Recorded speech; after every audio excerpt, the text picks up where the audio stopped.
Doutor Júlio, a legislação é muito abundante, nós sabemos disso. O artigo 167 da Constituição, o artigo 85, aonde diz que não pode emitir decretos suplementares sem autorização do governo, sem autorização, melhor dizendo, do Congresso Nacional, como também o artigo da Lei de Responsabilidade Fiscal, que fala que não pode tomar dinheiro emprestado de empresas estatais, de bancos estatais, melhor dizendo, aonde o governo é gestor.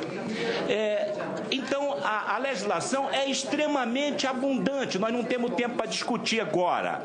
Mas veja só, a partir do momento que o governo federal omitiu, deixou de registrar esses fatos contábeis, ele realmente estava cometendo um crime da maior gravidade. Eu não queria que a presidente Dilma tivesse respondendo por esses dois crimezinhos. Eu digo que o diabo mora nos detalhes. Eu queria que ela tivesse sendo hoje afastada por ter nomeado ministros para minar a Lava Jato, como o ministro Navarro, nomeando ex-presidente Lula para não ser preso. Aí que eu queria que ela fosse condenada, porque ela ia perder o mandato e ia para a cadeia. Era aí que eu gostaria que fosse. Pois bem, mas lamentavelmente ela está respondendo por esses dois crimes, aonde ela infringiu as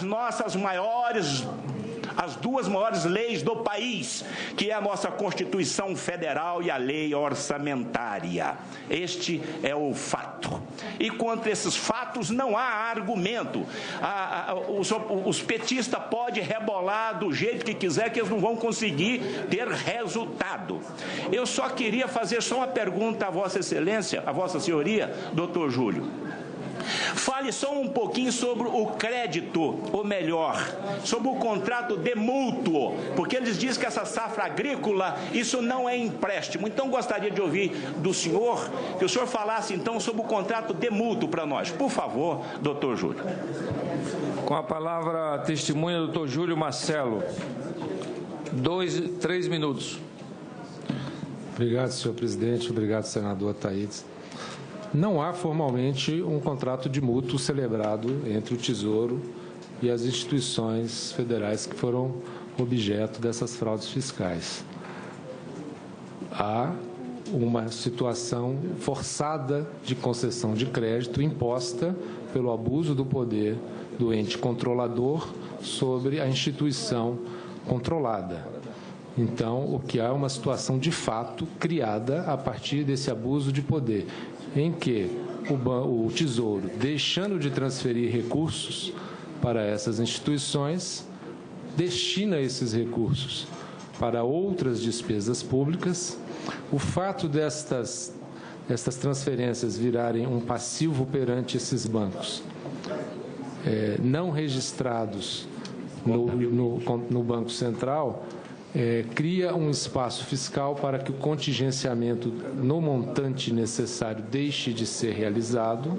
Então, os decretos de contingenciamento são atingidos por essa omissão do Banco Central e que são decretos, portanto, que embutem uma fraude. E esses decretos permitem que despesas que não poderiam ser executadas por falta de recursos, que despesas que deveriam estar contingenciadas, estejam livres para execução. E são executadas essas despesas livres para execução justamente com os recursos que o Tesouro deixou de mandar para os bancos públicos federais. E daí que se justifica, que se explica que algumas despesas puderam ser extraordinariamente ampliadas de 2013 para 2014, como é o caso do FIES, que em 2013 tinha 5 bilhões, em 2014 passou para 12 bilhões, mais do que o dobro, e voltou em 2015 já para níveis de 5 bilhões. Então, houve uma expansão do crédito sem dinheiro para tal, utilizando o dinheiro que tinha que ter ido para os bancos públicos federais.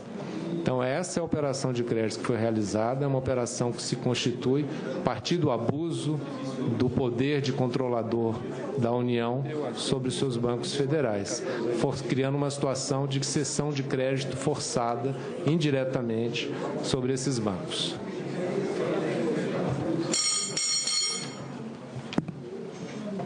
É comigo, presidente? A palavra, senador Ataídes, quer os 2 minutos para novos esclarecimentos? Sim, sim. Com a palavra, o senador Ataídes Oliveira.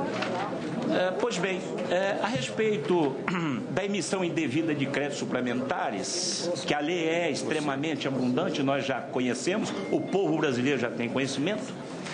Às vezes eu ouvi, doutor Júlio, dizendo o seguinte, mas a presidente Dilma não sabia que quando emitiu esses créditos suplementares, se o Brasil estava com déficit primário. Claro que sim. Nós tivemos déficit primário em fevereiro, maio, junho, julho, agosto, setembro, outubro, novembro e dezembro, aonde somou aquela cifra de 111,2 bilhões de reais. Portanto, a presidente Dilma cometeu o crime emitindo esses créditos suplementares conscientemente.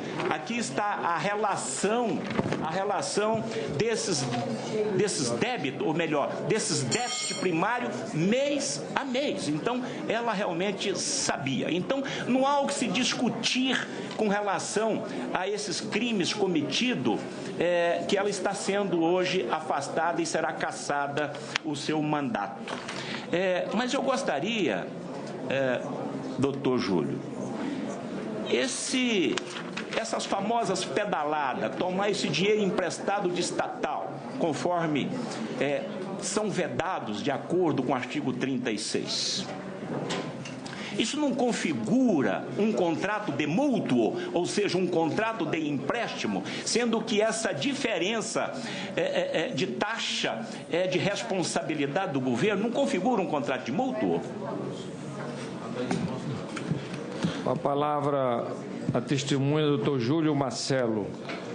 Veja, a nomenclatura pode-se considerar que configurou, nos seus efeitos práticos, um contrato de mútuo, em que a instituição financeira foi obrigada a emprestar, e um contrato de mútuo que tem as características de uma linha de crédito, de um cheque especial, de um crédito em que o Tesouro foi ampliando o seu saldo devedor e diariamente foi acumulando um saldo devedor de juros, além do principal, em decorrência desse valor. Tem todas as características de um contrato de mútuo. O que apenas quis dizer que não se configurou formalmente como um contrato de mútuo porque não houve o processo de consulta a uma instituição financeira, um pedido, uma análise, até porque não poderia ser feito porque é frontalmente vedado pela Lei de Responsabilidade Fiscal. Então, na prática, o mútuo foi concedido de maneira arbitrária, né, com o poder